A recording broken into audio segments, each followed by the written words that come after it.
Miren, esta diapositiva para mí es clave. A ver, ¿quiénes de acá han visto Mejor Imposible? De Jack Nicholson. Nadie, bueno, pues ustedes son chiquillos, esa película es antigua. ¿Ya? Claro, ¿cuánto será promedio acá?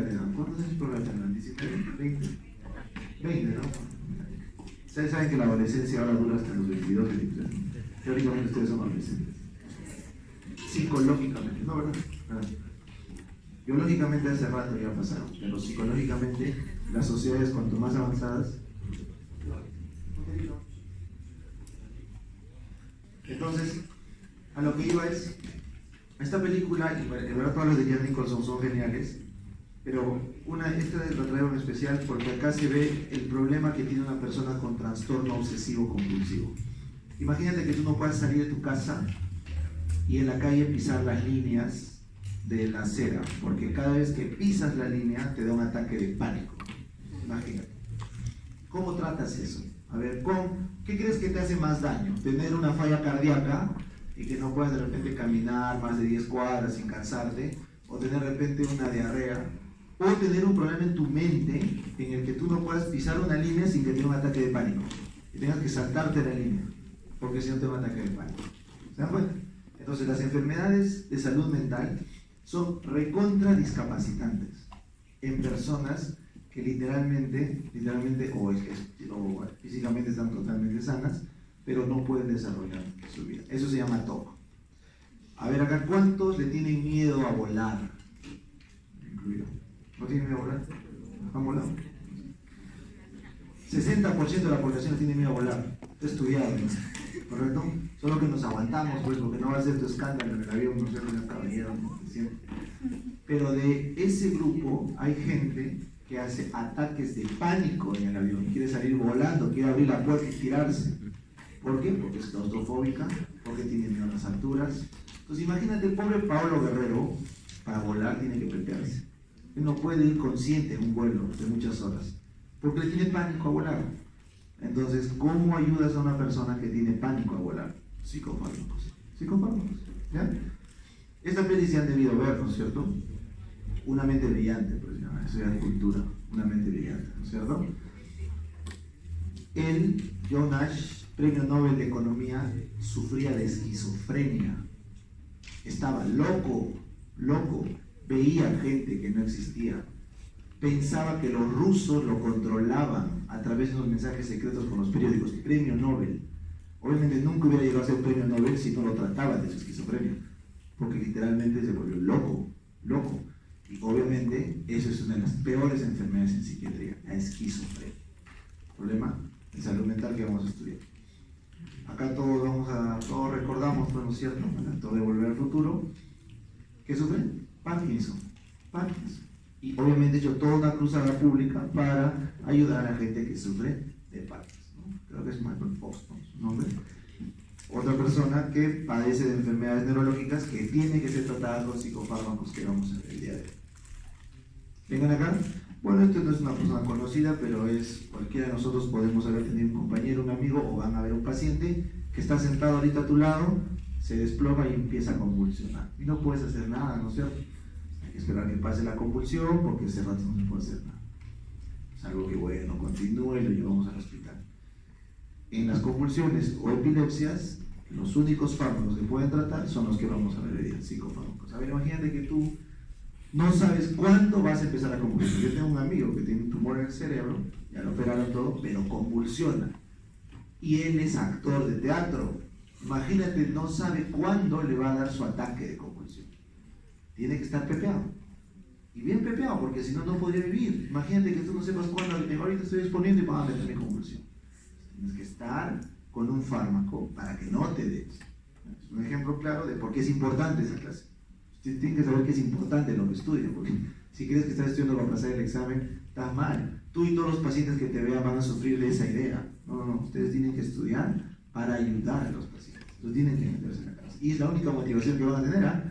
Porque si tú no estudias pensando en lo que te sirve el conocimiento de acá en adelante, no vas a aguantar los casi 8 años que te quedan por delante, hasta el recién terminarlo. Así que tu visión tiene que ser orientada a el bien que vas a hacer con lo que estudias, no a lo que vas a sacar, que que es tu nota o tu título. Les digo desde ahora ese consejo, chicos, porque es bien larga la carrera. ¿Esto de acá han visto esa noticia? Piloto alemán, Lufthansa creo que era la aerolínea, se vino abajo con 220 pasajeros. Estrelló el avión mientras el piloto estaba en el baño, el copiloto cierra la cabina y estrella a propósito el avión en Alemania, pues. Y se lleva 230 con él. ¿Por qué? Porque está deprimido. Por Dios, revisen la noticia. Se le pasó a las aerolíneas, los pilotos les tienen un control estricto de trastornos mentales, porque estás llevando vidas y te puedes bloquear y te estrellas un avión que para empezar cuesta millones de dólares, sin contar la cantidad de millones que te cuesta el seguro de las personas que terminan falleciendo en el accidente. Entonces, esa se les pasó a los alemanes y se bajó un avión enterito, porque estaba triste, no sé qué roche tenía con su pareja. ¿Cómo tratar la depresión? Con psicofármacos. ¿Me entienden? Psicofármacos. Así que nadie me puede decir que no es un problema de salud pública. Y finalmente los que han ido a ver El Padre, si no lo han visto, vean, no es buena, muestran el drama de la familia de los pacientes con Alzheimer. Es como un señor deja de ser lo que es. Imagínate que mañana tu papá, tu mamá ya no te reconocen, no saben quién eres, no saben quién son, no saben dónde están, pero son conscientes. Eso es el Alzheimer.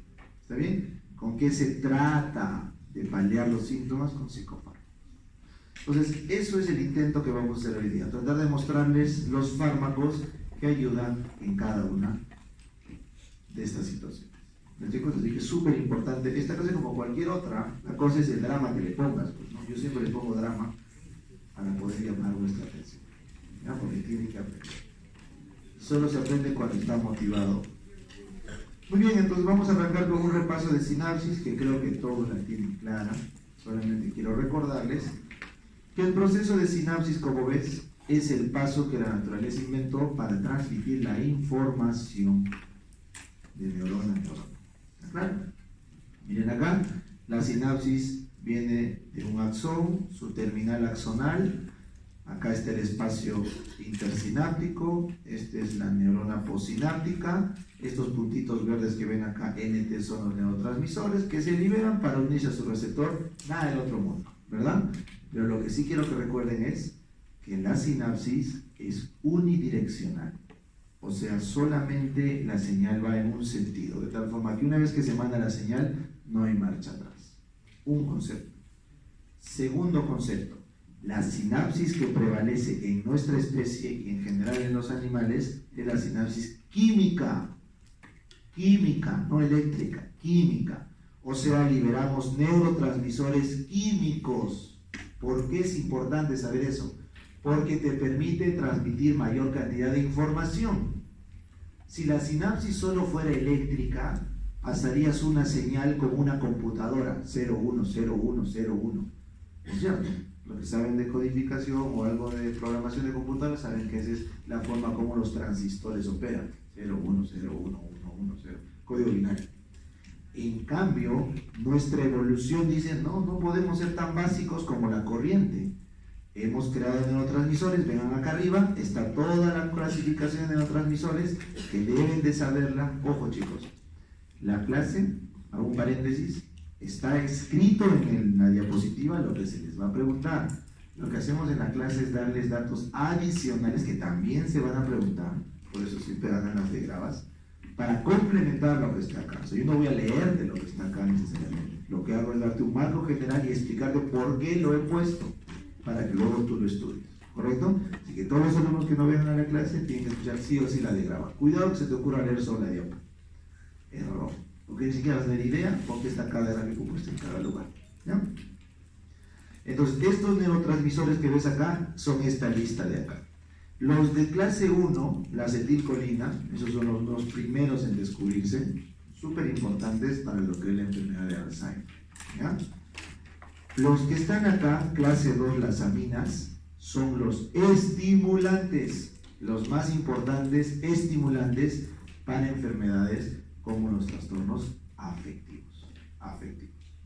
Luego tienes acá los aminoácidos, que son inhibidores. Estos aminoácidos, la mayoría son inhibidores y tienen que ver con la regulación pero son súper importantes en el manejo de la ansiedad. ¿Ya? Y finalmente el óxido nítrico, que bueno, es clase 4 porque es un gas. Entonces ya les expliqué por qué es un neurotransmisor, porque nos permite mayor cantidad de información. Pero ojo chicos, los neurotransmisores dan información rápida. Por eso su liberación, como ves acá, depende de la entrada de calcio en la mayoría de casos. Ahí está. El calcio hace que las vesículas de neurotransmisores se liberen y los neurotransmisores rápidamente actúan en sus receptores. Mira por favor, receptores presinápticos, receptores postsinápticos, y rápidamente se degrada para que deje de actuar. Porque el que tiene acción prolongada es el neuropéptido. El neurotransmisor es de acción corta, el neuropéptido es de acción prolongada. ¿Ya? Entonces, desde ahora quiero que sepas que todos los tratamientos en psicofármacos van orientados al manejo de neurotransmisores, agudo. Pero el tratamiento a largo plazo de una enfermedad mental casi siempre que requiere psicoterapia para cambios crónicos, probablemente de los neurotransmisores, de los neuropéptidos. ¿Ya? Entonces, cuando un paciente está deprimido y se quiere matar, tú le vas a dar fármacos para que no se mate. Pero tú no puedes con el fármaco mantenerlo toda la vida. Tienes que hacerle psicoterapia para ayudarle a entender por qué se quiere matar, por qué está triste. Y eso va a moldear sus redes sinápticas y teóricamente sus neuropéptidos van a cambiar. Pero no hay fármacos para cambiar neuropéptidos. ¿Está bien? Entonces recuerden que tratamos sobre neurotransmisores. Y finalmente, recuerden que el neurotransmisor actúa o bien sobre receptores acoplados a proteína G, que ya vieron, o bien sobre canales ionóforos de sodio, calcio, etc. Entonces, eso va a depender de la velocidad de respuesta. Si actúa sobre una proteína G, va a ser más lenta, pero más variada. Si actúa sobre un canal, simplemente despolarizará. ¿Está bien? Bueno. Entonces, eso es lo que quería hablar de sinapsis acá y de los tipos de neurotransmisores acá arriba. Ahora, acá a la izquierda les he dejado simplemente para que recuerden las fases de la despolarización, ¿correcto?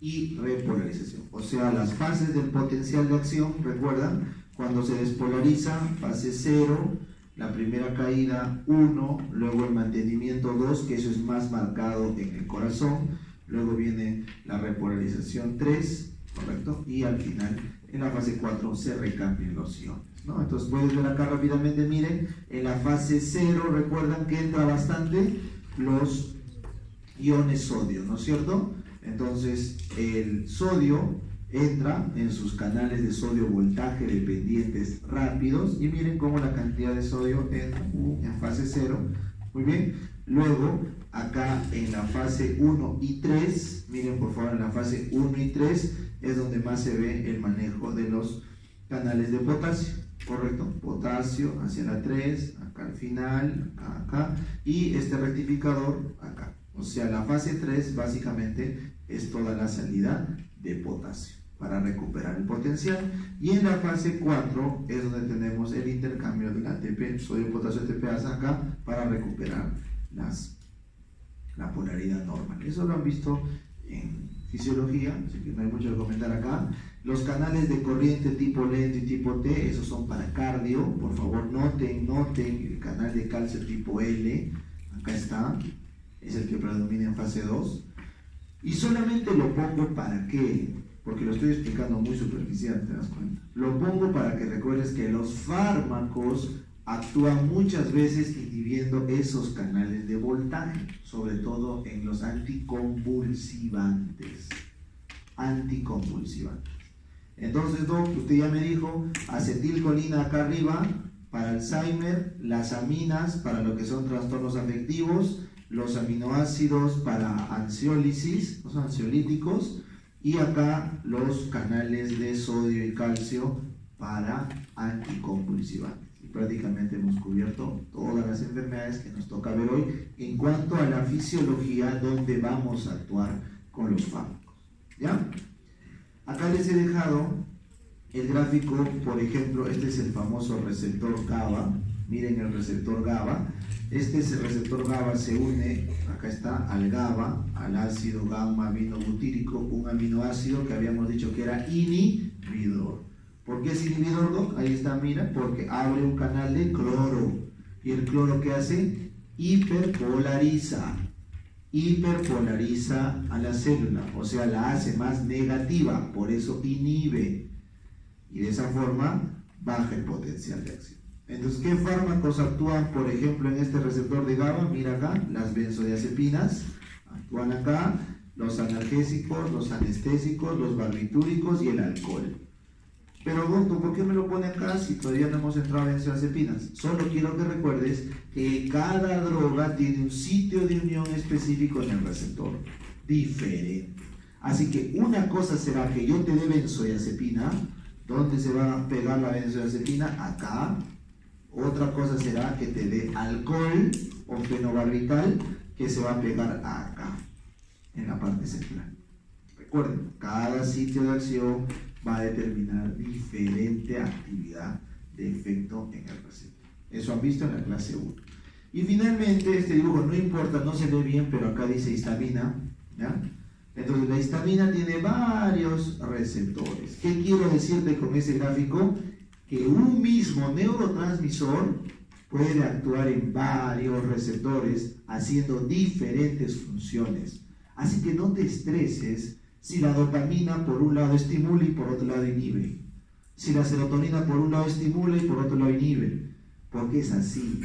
O sea, en la naturaleza, en el sistema nervioso, en cualquier organismo vivo, la paradoja siempre está presente. Y en este caso se explica por el tipo de receptor donde actúa. Lo que ocurre es que hay predominancia sobre la activación o la inhibición. Así que si ustedes quieren estudiar así cuadrado en la medicina, ¿no? Como en anatomía, pues, ¿no? Este nervio pasa por acá y se da la vuelta por acá y llega. Qué fácil, ¿no? Pero en fisiología ya está un poco más gaseoso, ¿no? Como que puede ser acá, puede ser acá. En fármaco ya es la fumada máxima. Porque una droga te hace efecto A cierta dosis y le dobla la dosis y te hace efecto A a la -1, la inversa. ¿Qué es eso? Hormesis. Se cambió el efecto por dosis, por cantidad. Y así es. Entonces ustedes tienen que desde ahora empezar a vivir con el hecho de que la biología y la vida tienen regulaciones complejas, que obviamente hay que conocerlas poco a poco. El que pretende conocer todo así de canto a rabo se va a estresar. Lo que tienen que tener es una idea general, pero sólida. Eso es lo que quiero, o sea, en cada frase, en cada dato que les doy, quiero que tengan un conocimiento sólido, sobre el cual tú ya puedes construir más conocimiento. ¿Ya? Eso es básico. Si pretenden estudiarlo todo, para aquellos que quieren saberlo todo, les digo desde ahora, son jóvenes de 19 años, nunca van a saber todo. Nunca. Se los digo a todas los talks, así que tienen que estudiar todo, nunca. Te puedes saber mi diapo de canto a rabo, sí, mi diapo, pero eso es una arena en toda la playa de la medicina. Entonces la mejor forma de estudiar es el concepto, chicos. Y esa es nuestra chamba, darles el concepto. ¿Ya? Bueno, entonces espero que haya quedado claro los conceptos acá. Conceptos claves de sinapsis, los tipos de neurotransmisores, dónde actúan los fármacos, los psicofármacos, los canales, un receptor, un ejemplo, y que puede actuar en varios receptores. Muy bien, entonces vamos a empezar uno por uno. ¿Ya? Vamos a empezar uno por uno. Miren, en esta diapositiva de ansiolíticos vamos a tener acá 2 diapos de ansiolíticos. Suficiente, ¿eh? Suficiente para hablar de ansiolíticos. ¿Ya? Entonces vamos a arrancar. Primero, ¿en quién damos ansiolíticos? En aquellas personas que requieren estas 5 funciones. Miren acá las 5 funciones de los ansiolíticos. Primera, para que ustedes llenen, ansiólisis. ¿Qué es la ansiólisis? Es el efecto justamente para disminuir la tensión psíquica. La tensión psíquica, lo que conocemos comúnmente como estoy estresado. ¿No es cierto? ¿Cómo te sientes cuando se acercan los parciales, los finales? Estresado. Algo te molesta. Te perturba tu mente. ¿Qué pasa cuando tu flaca te llama, oye, tenemos que hablar? Está dando vueltas. La mitad de tu cerebro me está escuchando, la otra mitad está pensando, ¿qué me va a decir? ¿Qué será? No sé, ¿tendrá un retraso o no va a tener? No lo sé, ¿no? Entonces, eso, chicos, es ansiedad. Cuando tu mente está hiperactiva por algo, a uno le preocupa que va a llegar 5 minutos tarde a la clase, está bien. A otro le preocupa que está a punto de jalar y triquear, también está bien. O sea, hay rangos. Cada uno tiene umbrales de cosas que nos estresan, ¿o no? Hay gente que lamentablemente le estresa cosas pequeñas como una araña, la altura, estar en un espacio cerrado, pero a tal punto que le da una crisis de angustia. Mira, empieza con palpitaciones, su corazón empieza a latir, le falta el aire, sensación de falta de aire o ahogo, miedo a morir o a perder el control, cree que se va a volver loco. ¿Por qué? Porque vio la araña. Por eso.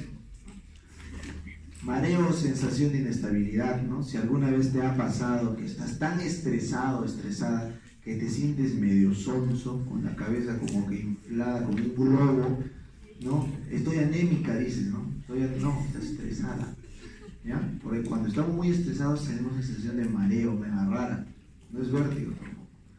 Temblor o sacudida muscular, tú notas que tu párpado, ¿no? Empieza a cerrarse, así cuando duermes poco, ¿no? Te empieza a jalar algo en la cara. Eso también es tensión psíquica que ya está dando clínica motora, para que veas. Eso sufren los que tienen crisis de angustia. Sudación, oleadas de frío, ¿no? Cuando sales a exponer te pones a sudar, nervioso, también es clínica de ansiedad. Náuseas, dolores abdominales, todos conocemos al amigo que cada vez que hay examen, cada vez que hay que exponer le da su diarrea, le da náuseas. Justo ese rato, y ahí se le pasa. Dice, ay, qué raro, eso, mala suerte, siempre como algo mal. No, que tienes ansiedad. ¿Ya? Yo tenía un amigo que se desmayaba cada vez que empezaba el colegio.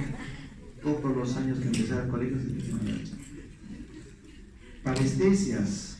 Vas a escuchar alguna vez, doctor, me queman las manos, me queman los pies, me queman acá los codos, me pica. Ansioso. Lo más probable es que sea ansiedad. Ya eso van a ir viendo en la clínica. Inquietud psicomotora, ¿no? Tu pata que para golpeando la carpeta toda la clase, pero no está así. ¿No? Cuando las chicas cruzan su pierna y se nota desde acá cómo está acelerando, tan ansioso, ¿no? O tu lápiz que está comido hasta la mitad, ¿no? Eso es agitación psicomotora. Tienes que hacer algo, estás ansioso, ¿ya? Sequedad de boca y cefaleas. Bueno, eso combinado ocurre en una crisis de angustia. A todos nosotros nos pasa eso, pero aisladamente y en menor proporción. Pero una persona con crisis de angustia o ataque de pánico le da de la nada o porque vio una araña. Eso lo vamos a estudiar en psiquiatría. Entonces, ¿qué le vamos a dar a esta gente? Ansiolíticos. ¿Ya? Esa es la función ansiolítica. Bajar la tensión psíquica. Entonces, te relajas. ¿Ya? El segundo es sedación. La segunda indicación para un ansiolítico o una benzodiazepina, porque acá estamos viendo ansiolíticos, pero en verdad estamos conversando las benzodiazepinas, es la sedación. Entonces, la sedación es disminuir tu sensorio, tu estado de alerta. Eso es sedarte, bajar tu sentido de conciencia del exterior, sedación. ¿Ya? La tercera es hipnosis o inducción del sueño. También podemos usar las benzodiazepinas para inducir el sueño en aquellos que no pueden conciliar. Puede que no estés estresado, puede que no tengas palpitaciones, pero no puedes dormir. Ahí también podemos usar, ¿no? Como hipnótico. Anticonvulsivante, la función 4. Cuando uno está convulsionando, la droga de elección para cortar una convulsión en agudo es lorazepam. ¿Y qué es el lorazepam? Una benzodiazepina. Entonces las benzodiazepinas no solo hacen ansiólisis función 1, sino pueden hacer las 5 que hemos dicho, incluido anticonvulsiones. Y finalmente, miorrelajante del músculo estriado. La benzodiazepina a dosis alta puede relajar el músculo estriado. Por eso algunos cirujanos utilizan diazepam para dilatar los músculos y reducir las hernias, por ejemplo. Cuando un paciente va a entrar a sala para que no esté tieso, porque imagínate que están cortando todo, ¿qué va a pasar con tus músculos? Se van a contraer por dolor. Entonces, para evitar eso, el paciente entra en analgesia, pero además en miorelajación por las benzodiazepinas. ¿Ya? Entonces está explicado las 5 funciones, ¿correcto? Ansiólisis, sedación, inducción del sueño, anticonvulsivante y miorrelaja. ¿Ya? Miren acá, esto es lo que les comenté, el receptor GABA. El receptor GABA hace que pase cloro. Y por favor, esto es pregunta de examen.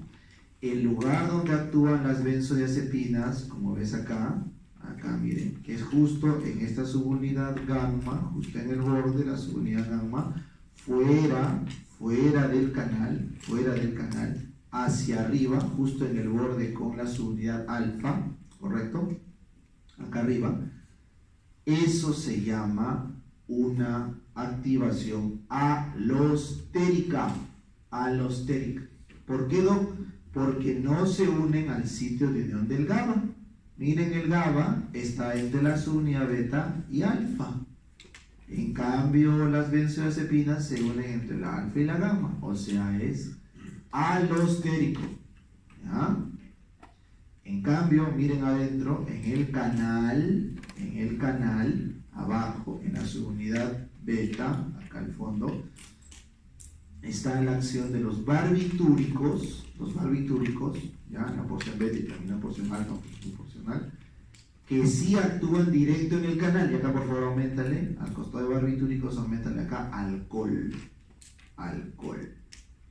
Entonces ahí lo que hacen es abrir directo el canal, por eso su efecto es más potente.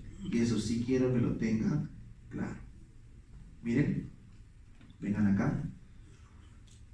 Esta línea que ves de rojo es el fenobarbital o el etanol. Esta línea que está de rojo es el fenobarbital o el etanol. ¿Dónde actuaban los barbitúricos o el etanol? En el canal directo. ¿Se entiende el gráfico? Dosis está abajo en la X, ¿no es cierto? A medida que te subo la dosis de fenobarbital y de etanol, mira los efectos que van ocurriendo. Sedación, disminución del sensorio. Hipnosis, inducción del sueño. Anestesia, ya no sientes nada. Coma es porque ya tienes una respuesta del sensorio lo suficientemente baja para que no respondas al estímulo. Y luego te mueres del paro respiratorio. ¿Quién llega hasta eso? El fenobarbital y el alcohol. Por eso, personas que toman demasiado se pueden matar en coma etílico. ¿Está bien?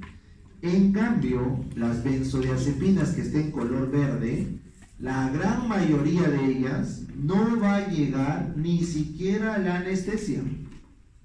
¿Está bien? Por eso son adyuvantes en la anestesia, no son de elección para anestesia. La anestesia utiliza otros fármacos, barbitúricos, propofol, ketamina, lo que sea.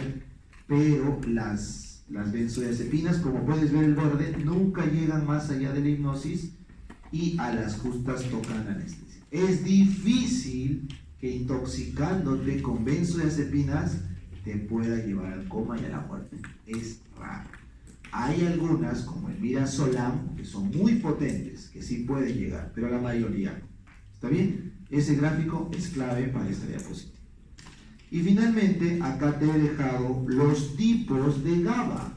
Acá hay el GABA alfa 1, alfa 2, alfa 3, alfa 5, que antiguamente se llamaban receptores de benzodiazepina 1, 2, y quiero que veas que tienen diferentes lugares. Por ejemplo, el alfa 2 y alfa 3, que no son la mayoría, suelen estar en la corteza del sistema límbico y la médula, mientras que el alfa 1 está en cualquier parte, ubícuo, ¿ya? Y el alfa 5 está en el hipocampo. Por favor, recuerden esto del hipocampo. Hay receptores GABA en el hipocampo. ¿Y eso qué explica? La amnesia. Entonces, ven acá arriba. Efectos adversos del uso de benzodiazepinas. Amnesia anterograda. No te acuerdas lo que vas a aprender de acá en adelante. Eso se llama amnesia anterograda. Y eso es pregunta de examen. ¿Ya?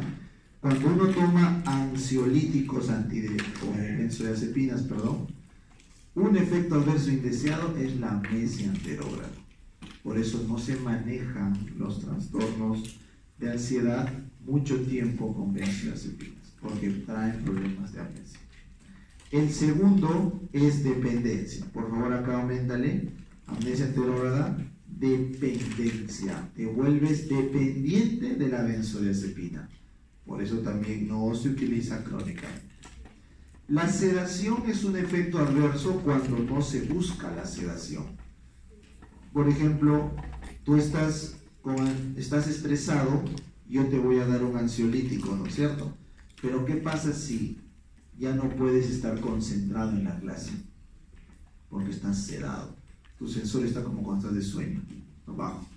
Entonces, eso se considera un efecto adverso. Porque yo no estaba buscando la sedación, yo estaba buscando la ansiólisis. Pero si vas a entrar a sala de operaciones y te doy midazolam, ahí sí estoy buscando la sedación. O los odontólogos, cuando van a hacer extracciones, también te dan benzodiazepinas para sedarte. Cuando la cirugía es de baja complejidad, solo con benzodiazepinas te sedan. Cuando les van a hacer endoscopías o colonoscopías, les dan benzodiazepinas para sedar al paciente, para que no sienta por el tubo le están pasando, para que no lo sienta. ¿Está bien? Ese es un efecto adverso si es que no se está buscando. Puede haber respuesta paradójica, ansiedad o agitación. Ya te dije que puede reaccionar de varias formas el mecanismo de un fármaco. Esto es paradójico, por eso se llama.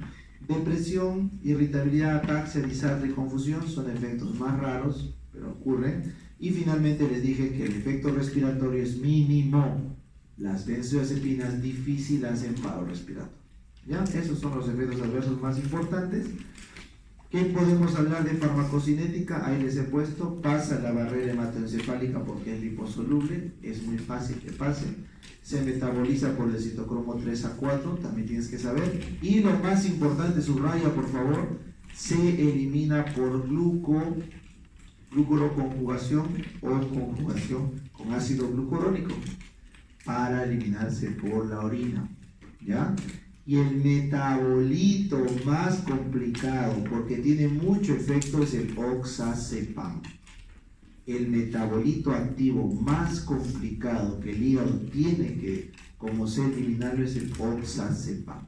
¿Ya? Oxazepam. Es un metabolito de la mayoría de benzodiazepinas, el oxazepam. Ahorita vamos a ver los tipos de benzodiazepinas. Muy bien. Aumenta la concentración de la fenitoína y de la digoxina, así que tienen que tener cuidado cuando se administran los dos. ¿Ya está? Entonces vengan acá a la siguiente diapo. Ahí está el resumen de los ansiolíticos más usados, las benzodiazepinas que estamos viendo acá. Por favor, estas son las que les voy a preguntar. Miren, alprazolam, clonazepam, diazepam, lorazepam, midazolam y el metabolito. ¿Cuál es el metabolito, bravo? Oxazepam. ¿Ya? Acuérdense de eso. Actúan sobre el GABA alfa que ya vimos, sobre todo del sistema nervioso central. Y sus efectos son depresión del sistema nervioso, sedación, ansiólisis, amnesia, hipnosis, anestesia, coma y paro respiratorio. ¿Qué dijimos? ¿Quiénes llevaban a la anestesia, coma y paro respiratorio? Solo algunos, los más potentes. Por ejemplo, el midazolam, por ejemplo, podría llegar a dosis altas. Por ejemplo, el diazepam a dosis altas. ¿Por qué? Porque el oxazepam es un metabolito. Podría, pero es mínimo el efecto. ¿Ya? ¿En qué trastornos, o sea, clínica me refiero, en qué trastornos clínicos se utiliza? Trastorno del pánico, trastorno de ansiedad generalizada, insomnio, para relajar el músculo estriado como anticonvulsivante. Entonces acá vamos con los datos y eso sí les voy a preguntar. El alprazolam, ¿cómo qué se usa principalmente? Ansiolítico. ¿Correcto? Se debe dar máximo 1 a 2 semanas, no más, porque si no generaba ¿qué? Dependencia. Ansiolítico. El clonazepam, ¿para qué se usa? El diazepam y el lorazepam, estos tres, clona, diazepam y lorazepam, ¿para qué se usan principalmente? Anticonvulsivantes. Anticonvulsivantes. ¿Está bien? Es su principal función. Y el midazolam se usa como un adyuvante en la anestesia. Adyuvante en la anestesia. Van a llevar su clase de anestésicos. Es un adyuvante. ¿Ya? El tiempo de vida media va a variar, eso lo van a hacer en su seminario. Hayan benzodiazepinas de corta, mediana y larga duración, ¿correcto? Por ejemplo, uno de larga duración es el diazepam, por ejemplo. ¿Por qué entre sus metabolitos está el oxazepam? Bueno, toxicidad del sistema nervioso, porque lo intoxica, metabolismo hepático, genera dependencia y tiene efectos aditivos con el alcohol. ¿Por qué? ¿Por qué tiene efectos aditivos? Porque mientras la benzodiazepina actuaba en un sitio de acción, el alcohol actuaba en otro sitio, así que si dan los dos, se esfuman. No compiten por el sitio de acción. Fácil, ¿no? Muy bien. Entonces, con eso hemos terminado las benzodiazepinas. Ahora vamos a hablar de 3 grupos de fármacos que no están como benzodiazepinas, pero se tienen que estudiar juntas. ¿Qué pasa si tú, siempre te dejo tu flaco, no sé? Lo primero que se te ocurre es agarrar un frasco de diazepam y lo tomas todo ahí. Supuestamente quieres matar. Pero Monse, porque ya sabes que esto no va a llegar más que a la anestesia, ¿no es cierto? No te vas a matar. Te equivocaste de fármaco, había otras formas. No se rían porque los médicos somos personal de riesgo para suicidio. Porque mediante, aparte del estrés que trae la carrera, a medida que avanzas conoces la forma más práctica de suicidio. Pues, ¿no es cierto? Por eso es un grupo de riesgo. ¿Ya? Bueno, nos supongamos que viene un suicida Monse y se quiso matar con benzodiazepinas. ¿Qué le vas a dar en la emergencia? El antídoto, que es el flumazenil. El flumazenil, como ves acá, actúa en el mismo sitio que la benzodiazepina. Lo saca del receptor por competencia. ¿Ya? Le das flumazenil, es un antagonista y bloquea a la benzodiazepina y al zolpidem. No puede bloquear al alcohol ni al fenobarbital.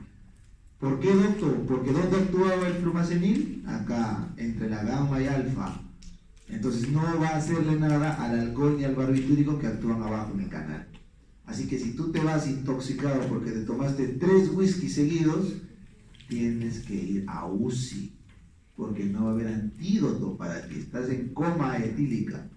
Entonces estás en coma etílico, solamente UCI te salva. Pero si vas intoxicado por benzodiazepinas, se puede dar flumazenilo y el paciente puede salir. ¿Está bien? Es el antídoto. Luego te examina.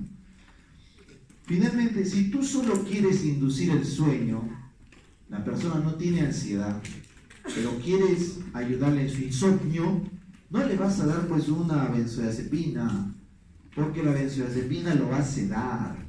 Ya, pero doctor, ya concilio el sueño, pero al día siguiente todo el día estoy sonso, pues no estoy consciente bien. O sea, ¿de qué me sirve que me deje dormir en la noche y el día siguiente no puedo trabajar?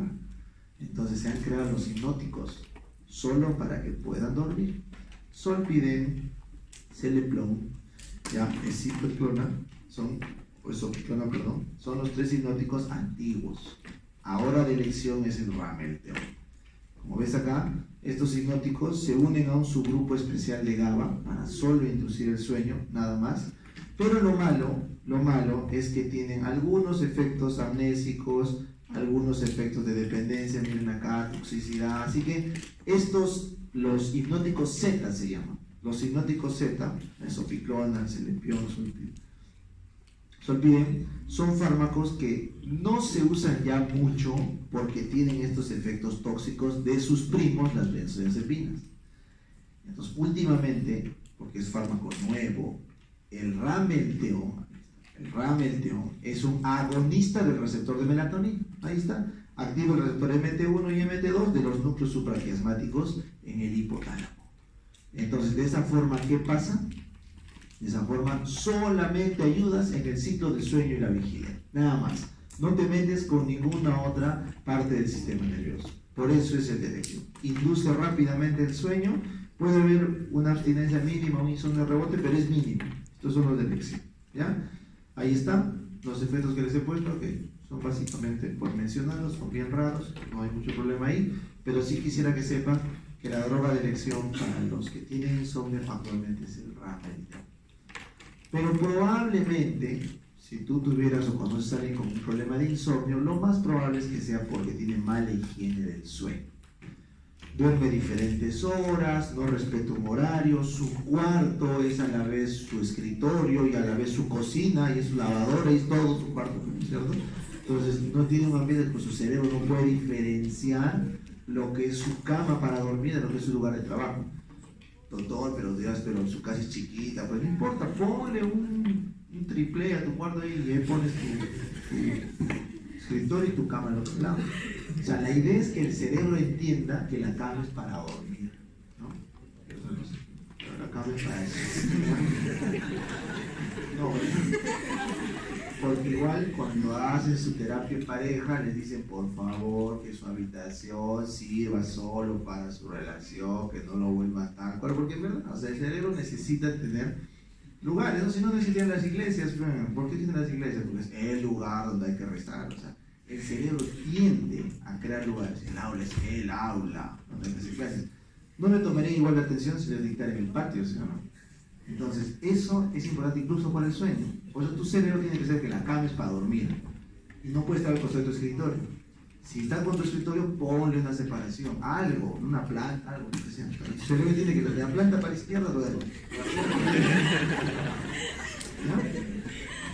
Otro para el del sueño, respeta horas de sueño. O sea, duerme, no sé, pues entre las 12, la 1 y 2, depende de tu ciclo. Cada uno tiene un ciclo especial. Y no usen su celular antes de dormir, porque esa luz LED les entra hasta el hipotálamo. Así. Como es luz LED, simula bastante la luz de día. Y se te ocurre ver tu peli, tu serie de Netflix antes de dormir en tu celular. Entonces esa luz LED a tu cerebro le hace entender, oye, ¿estamos de noche o de día? Y altera el ciclo de la melatonina. Y eso hace que tu ciclo de sueño se altere por completo. Pero si tu celular no tiene disminución de brillo automático y la pantalla de blue, de bloqueo de luz peores, te quema la retina inclusive. ¿Ya? Entonces, higiene del sueño, si es que les preguntaran, es el tratamiento del éxito. Pero como estamos en fármaco, realmente, ¿ya? Y estamos empezando la carrera, por eso siempre les doy consejos.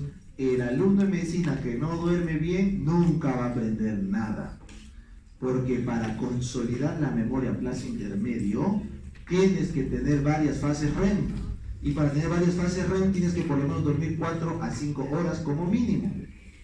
Así que aquellos genios que se amanecen estudiando antes del examen, lo único que hacen es grabar en corto plazo la diapo, dan el examen y para el día siguiente no saben nada, porque esa es memoria a corto plazo.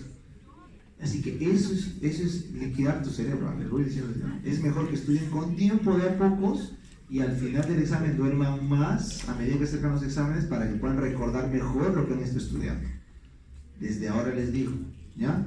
No, yo me amanezco siempre, no estudio nada y me amanezco parejo. Perfecto, ¿vas a probar? Claro que vas a probar porque estás metiendo tu información así a la mala, como una computadora, se llama memoria RAM. Apagas la computadora y ¿qué pasa con la memoria RAM? Se borra para que vuelva a aprender. Por eso que después del examen te olvidas todo y no sirvió de nada. Claro, vas a tener un título, nadie dice que no, está tu título bien bacán. Pero cuando te vuelva a preguntar para el examen de residentado, no vas a tener idea qué es el rameteo. ¿No? Como los residentes ahora, pues, ¿no? Cuando están en la academia, los preparamos, toca hacer básicas, pues, ¿no? ¿Se acuerdan? Y todos dicen, ay, básicas, no me acuerdo nada, no sé nada. ¿Cómo sin saber básicas vas a estudiar clínicas? Bueno, entonces lo que les digo desde ahora, chicos, hagan su conocimiento poco a poco, para que no sea un sancochado en su cabeza de estudio de antes del examen. Yo no les voy a decir que yo no hacía eso, claro que sí, igual estudiaba un día antes del examen, lo reconozco. Pero los capítulos que estudiaba con tiempo, hasta ahora no me olvido, hasta ahora, los que estudiaba con tiempo. Entonces, claro, traten de que sea la mayoría, ¿ya?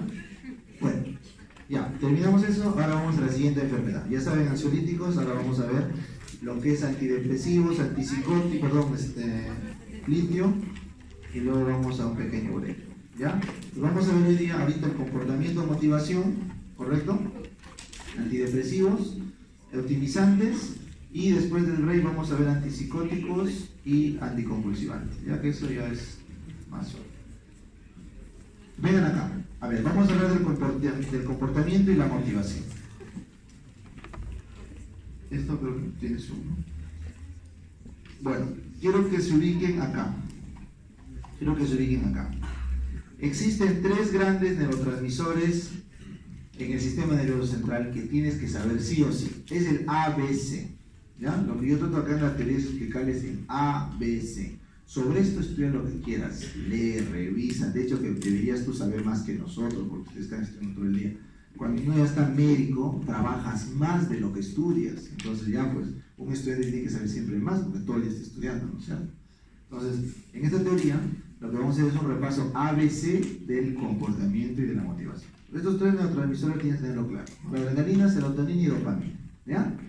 La noradrenalina, vénganse acá, acá está chiquito, pero igual lo pueden escribir. La noradrenalina se produce en el locus ceruleus, ¿ya?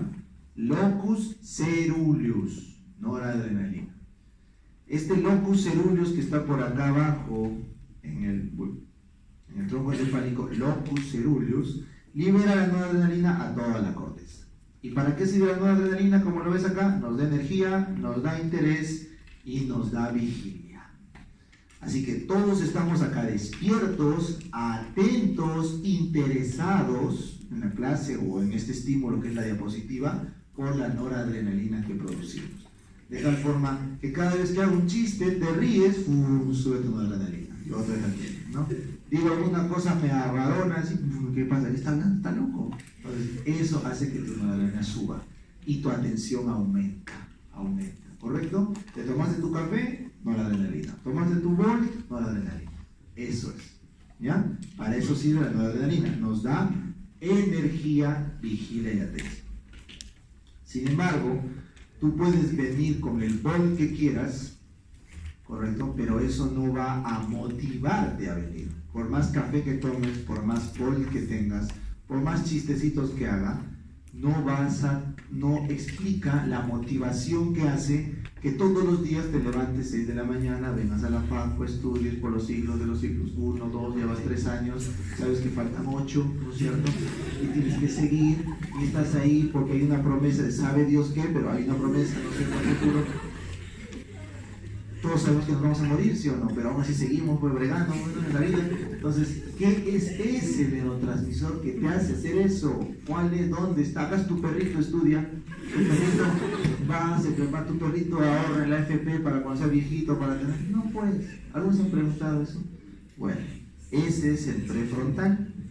Y nuestro cerebro prefrontal básicamente tiene una vía dopaminérgica, dopamina. ¿Dónde se produce la dopamina? Acá están las vías dopaminérgicas acá, en la sustancia negra.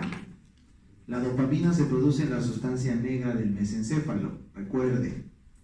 Tiene 3 vías, que lo vamos a estudiar después del break. Pero por ahora quiero que vean que esta vía mesocortical, la que viene del mesencéfalo a la corteza prefrontal, mesocortical, es la que nos da, acá lo pueden leer, iniciativa,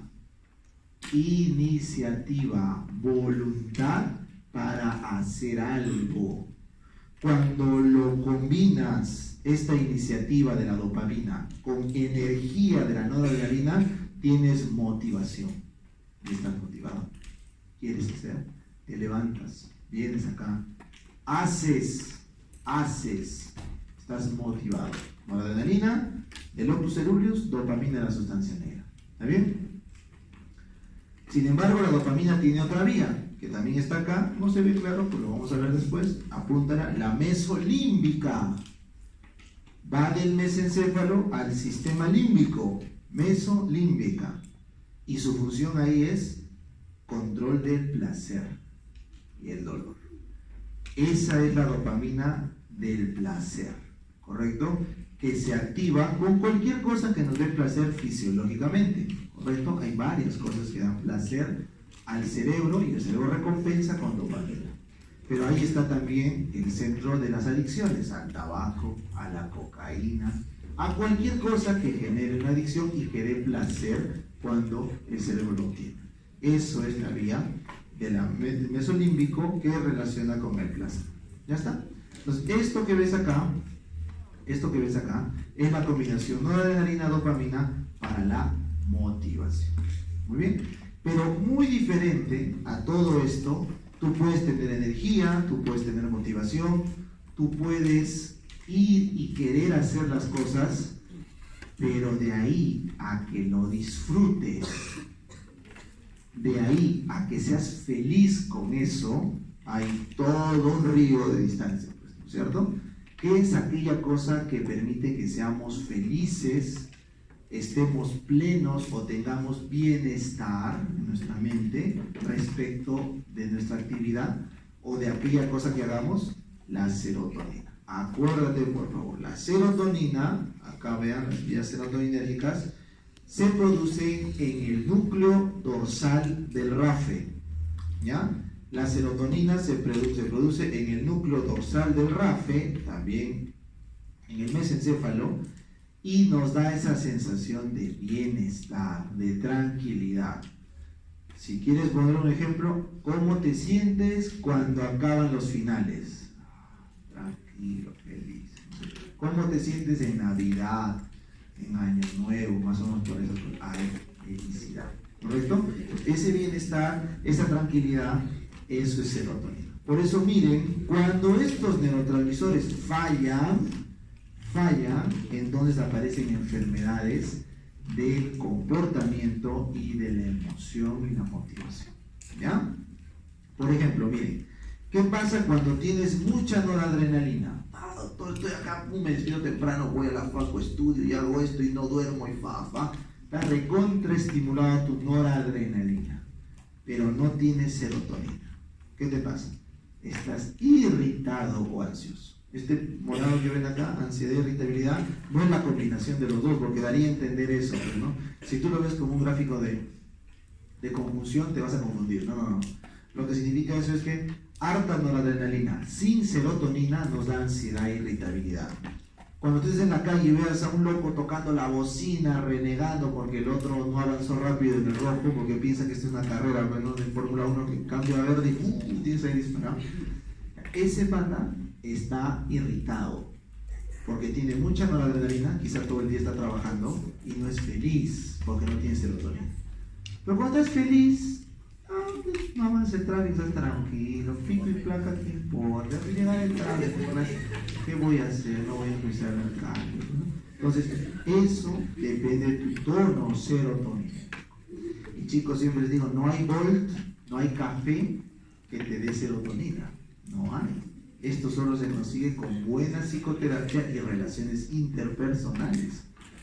Amigos, pareja, no sé, pero solo así se consigue bienestar, ¿ya? Así que no te sorprendas cuando veas, oye, esa persona, mira, no hace nada, no estudia, no tiene trabajo, es pobre, pero es muy feliz, ¿cómo hace? Pues serotonina, tiene serotonina, ¿ya?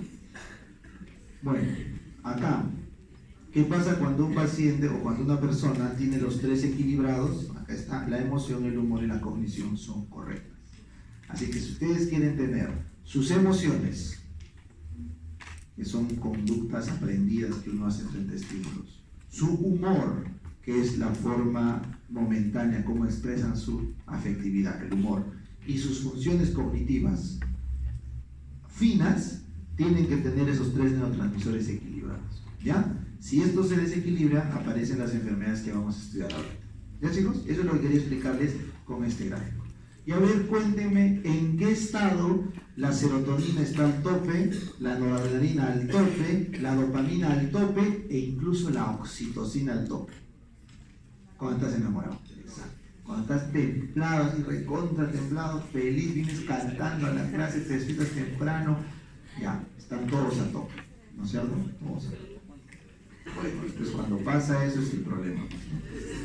Cuando pasa ese momento, porque obviamente te vas a querer aferrar a ese momento, no puedes vivir a ese nivel de neurotransmisores toda la vida. Va a caer, ¿ya?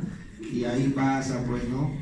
Para saber cómo explicarías qué neurotransmisor te estaría implicado si es que una persona necesita volver con su pareja siempre porque le extraña, si le da un craving así de su pareja que tiene que volver una y otra y viene la dopamina, porque ya genera dependencia, pues necesita.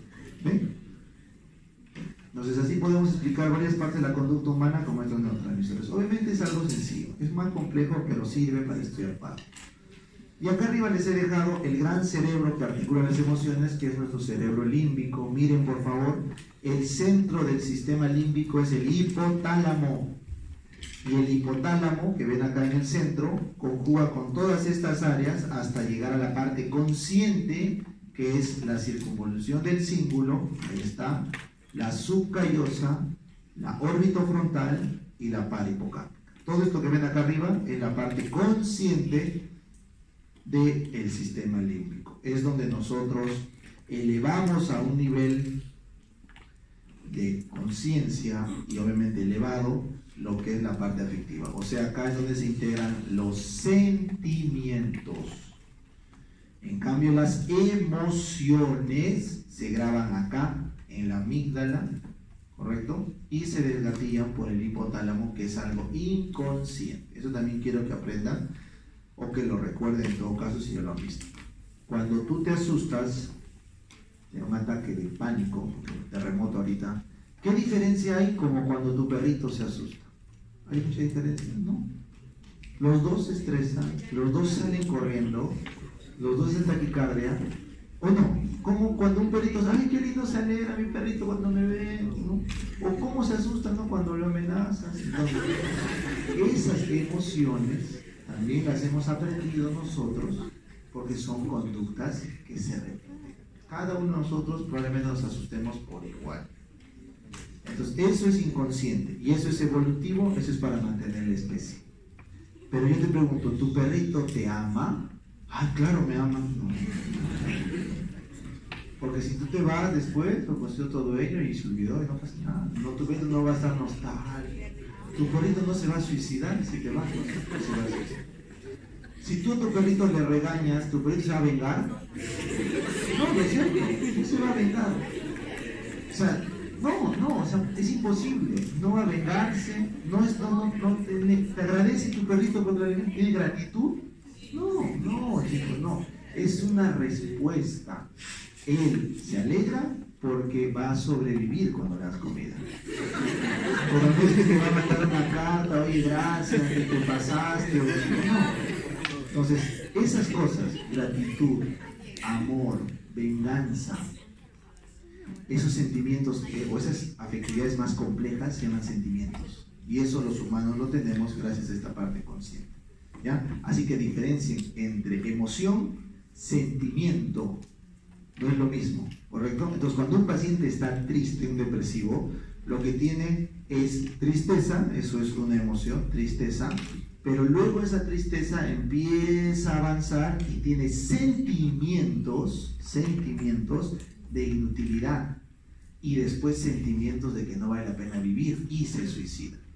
El perrito puede estar triste si lo dejas, va a aullar, va a llorar, sí puede ser, pero de ahí a que suicide no va a pasar, no se va a suicidar, porque se queda en el sistema del hipotálamo. Él no puede llevarlo a un sentimiento de inutilidad. ¿Han visto las cartas de los depresivos antes de matarse? ¿No es cierto? Ellos tienen una idea clara de que vale la pena, o es mejor estar muerto antes que, ¿no es cierto?, pasar lo que está pasando. Entonces, eso quiero que recuerden, porque los psicofármacos actúan acá, a nivel de las emociones. En cambio, la psicoterapia lo que busca es cambiar los sentimientos, la forma de interpretar las emociones. ¿Correcto? Hay gente que se deprime al punto de querer suicidarse porque se muere su familiar. ¿Y acaso a todo el mundo no se le muere su familiar alguna vez? Sí. Y algunos inclusive de más niños. ¿Y por qué uno entonces se quiere matar y el otro no? Bueno, una explicación es que probablemente porque la capacidad de entender las emociones depende de nuestra inteligencia. Y eso se llama inteligencia emocional. Así que se va a matar, se va a deprimir el que es menos inteligente emocionalmente. En cambio, el que es más inteligente emocionalmente usa esta corteza y entiende su problema. A ver, ¿por qué tengo esto? Ah, ya. ¿Puedo evitarlo? No, hay que seguirlo. El que no es inteligente, ¿por qué tengo esto? Porque todos me tienen bronca, porque el mundo está en contra mío. LOL, es irracional y luego puede terminar en depresión y suicidio. Así que para eso tenemos que haber tenido una buena educación emocional. ¿Y quién no fue la gran maestra de nuestra educación emocional en los primeros 6 años de vida? La imagen de madre, no la madre, la imagen de madre. Pudo haber sido tu hermana, tu tía, tu abuela, tu papá, tu amiga, no sé, pero alguien que hacía la imagen de madre. ¿Qué es eso? La que te enseñó a dominar las emociones. Por eso una mamá a su hijo tiene que tratarlo con toda la gama de emociones que hay. desde la ira, o alguno de sus mamás no se ha rayado con ustedes. Y hasta ahorita te da miedo, ¿no? Porque te acuerdas de tu mamá rayándose contigo. Hasta el amor. O sea, si tú conoces los dos abanicos, te vas a dar cuenta, oye, una misma persona, mi mamá me odia ahorita porque o rompí tal cosa y luego me está abrazando. Así será, ¿no? Y puedes moverte en los rangos, ¿no? En cambio, si no se ha formado la figura materna en todos los rangos de emociones, entonces la inteligencia emocional después no permite asimilar diversos retos emocionales. Entonces, en psiquiatría lo que se busca es arreglar esto con psicoterapia, ¿ya? Bueno, entonces esta es la entrada para hablar de depresión y manía. Entonces aquí está la parte farmacológica. Ya les dije, el gran neurotransmisor de la felicidad, ¿cuál era? La serotonina. Su nombre correcto es 5-hidroxitriptamina. Ahí está, 5-HT, la 5-hidroxitriptamina. ¿Por qué se llama así, doctor? Vengan acá, porque viene del triptófano. Miren, el triptófano, pregunta examen, es el aminoácido precursor de la serotonina. ¿Ya? Entonces esta serotonina, como ven acá se produce triptófano, 5-hidroxitriptamina, ahí está, se libera en sus sinapsis. ¿Se acuerdan cuál era la vía serotoninérgica? ¿De qué núcleo venía? Del dorsal del rápido, ¿no es cierto? Pues ahí está, lo libera. Y miren, por favor, tiene varios receptores, varios. Se han descrito hasta 7, incluso hay más. Pero por los que están en el Goodman, estos sí. Tienes el 1, presináptico, postsináptico, el 2, el 4, 6, 7 y el 5. Todos ellos, como puedes ver, acoplados a proteína G. Te voy a preguntar cuál es el que es canal iónico, el 3. El receptor de serotonina número 3, como puedes ver acá bien claro, es un canal de iones. No es una proteína G, ¿correcto? No es una proteína. Así que como te das cuenta, la serotonina tiene múltiples funciones, porque tiene muchos receptores, pero principalmente se asoció al bienestar, a la felicidad, a la tranquilidad, que se ve alterada en los depresivos. Muy bien, entonces ahora sí, voy a dejar dopamina, por favor. Dopamina lo vamos a conversar cuando hagamos psicosis, ¿ya? Pero ya les expliqué las vías dopaminérgicas, que en este caso explicaban la motivación, ¿no? La vía mesocortical, la motivación, ¿ya? Siempre motívense. Hay varias formas de motivarse, ¿correcto? Pero eso es uno de los mecanismos, una de las cosas que más ahora se está buscando en la modulación nerviosa o la neurolingüística, en la motivación, ¿ya? Aquella persona que está bien motivada, ya bastante bien en esta sociedad, ¿ya? Bueno, entonces, ¿qué pasa con los antidepresivos? ¿Por qué tenemos que estudiar antidepresivos? Porque existen unas enfermedades afectivas, miren acá, que se llaman trastornos unipolares de la afectividad, que es básicamente la depresión, y los trastornos bipolares, porque hay euforia, manía, y luego depresión. Bueno, bipolar. Euforia, subes y luego bajas, ¿ya? Entonces hay dos tipos de trastornos afectivos, unipolares y los bipolares. Los unipolares son la depresión mayor, también se llama depresión endógena o melancolía cuando es bien severa, y se subclasifica en psicótica y no psicótica. Eso no les compete ahorita estudiar, solo quiero que sepan que la depresión es unipolar. En cambio, los bipolares son los que tienen manía o hipomanía. El tipo 1 tiene manía, con o sin depresión, y el tipo 2 tiene depresiones con hipomanía. Eso lo van a estudiar a detalle en psiquiatría, pero por ahora tienen que tener los conceptos básicos, ¿ya? Pues vamos a aprender a diagnosticar un trastorno depresivo mayor según la DSM-5, ¿ya? Para los psiquiatras, el manual que hace todos los diagnósticos se llama DSM, ¿ya? DSM. Por ejemplo, ser homosexual es una enfermedad, ¿no? Ya no, era a los 70, porque lo sacaron del manual de la DSM, ¿correcto? Entonces los psiquiatras modulan la DSM, les pongo siempre ese ejemplo, en función del cambio cultural que hay, ¿correcto? Una persona que ahora considere que puede esclavizar a otro, puede entrar tranquilamente como un psicópata, un sociópata, pero antes, hace cientos de años, o ni siquiera cientos de años, menos de 100 años, se comercializaba con gente, ¿correcto? Y era totalmente, ¿no? Hasta en el periódico anunciaban, hoy se venden tantos esclavos, entonces eso es cultural.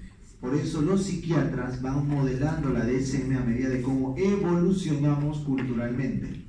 ¿Está bien? Es una evolución, no es ni bien ni mal. Por eso cuando se toman sus rollos, sus broncas de los géneros y todo ese rollo, es lo mismo que ocurría en otros años cuando se empezaba a hablar de los derechos de igualdad de la mujer y la esclavitud y así. Así que eso es cultural. Por eso, para la DSM, actualmente se considera una persona deprimida que debe ir a tratamiento con fármacos porque tiene alto riesgo de suicidarse cuando cumple estos criterios. ¿Vale? Léanlo, son 5 más de los siguientes síntomas por 2 semanas y ahí está. ¿Ya? Entonces, esto ustedes lo van a revisar, son los criterios para depresión, pero solo quiero que recuerden el 1 y el 2. Ya, voy a comentar todos, pero quiero que recuerden para fines de examen, porque los exámenes son con casos clínicos. Tengo que ponerte un caso clínico para que tú me digas qué fármaco vas a usar o qué efecto adverso esperas usar del fármaco. Tienes que saber diagnosticar el caso clínico. Y créanme, chicos, tu inteligencia no va a cambiar ahora con la que tengas en 5º año que hacer psiquiatría. Así que tranquilamente puedes aprender clínica. Eso también les digo. O sea, no porque estés llevando fármaco no puedes aprender clínica. No cambie. Entonces, cuando te pongo una pregunta, para hablar de depresión tiene que haber esto. Estado de ánimo depresivo. Todo el día, todos los días. Estar triste. Triste. ¿Ya? Todo el día, todos los días.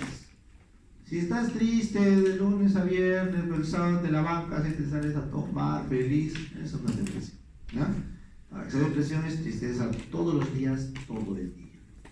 O el criterio 2 es la pérdida de interés o placer por aquello que te gustaba hacer. ¿Está bien? Todo el día, todos los días también. Entonces, ¿qué neurotransmisor está bajo cuando hablamos de estado depresivo? ¿Qué neurotransmisor nos deja tristes?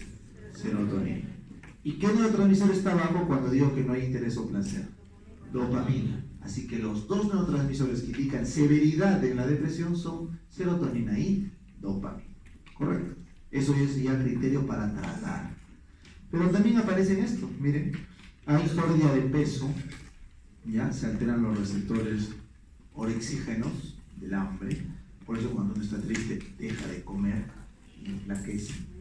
Que dicen, oh, estás flaco, ¿qué pasa? Estoy triste, pues ya no como, tengo hambre, ¿ya? Entonces los receptores del apetito orexígenos se alteran y de esa forma queremos menos comida. ¿Ya?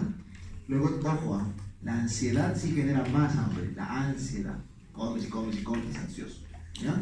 Pero la depresión suele bajar de peso. Insomnio o hipersomnia casi todos los días. Es un insomnio terminal, te despiertas muy temprano. Eso es también producto de la depresión. El paciente se despierta muy temprano. Doctor, yo dormía hasta las 9 todos los días, ahora me levanto a las 5 de la mañana, lúcido. Puede ser un trastorno afectivo. Tienes agitación, enlentecimiento. Todos nos damos cuenta cuando alguien está triste, deja de producir, está lento. Fatiga o pérdida de energía, lo que más se queja el paciente. Entonces no tengo energía. Eso es motivación. Tú me dices, doctor, estoy cansado. ¿Pero qué haces? Nada, vengo a clase. No. ¿Cómo te va a cansar eso? Vienes corriendo, no sé. Pero cuando nuestra afectividad no está templada, entonces nos agotamos fácil, te aburres. Entonces eso también es un tema afectivo. En cambio, cuando estás con la afectividad alta, sobrado jalas las clases. Por eso te va a pasar cuando estén ya de médicos egresados y sepas que tienes que bailar con tu pañuelo solito. Entonces ahí tú vas a pagar tu maestría, entonces, ya de repente ya más maduro y todo, y sabes que si no aprendes la clase, ¿no? Estás pues regalándolo, ¿no? Entonces vas motivado. O de repente sabes que con esa maestría vas a ganar una mejor chamba.